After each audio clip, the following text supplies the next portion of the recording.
Zierraraz itxaroten dituzte donostiarrek, giganton bat planetako biztanleak. Eta azkenik, hemen dira.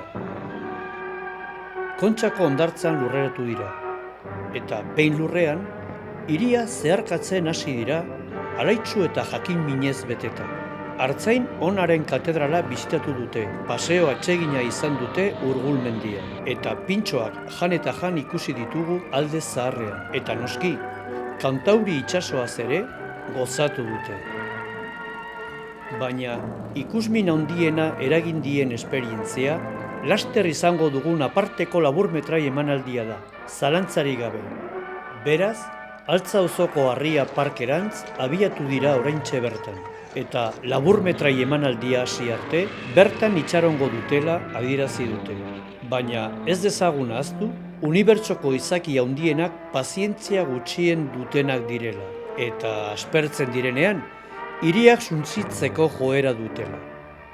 Has dadila azkar emanaldia.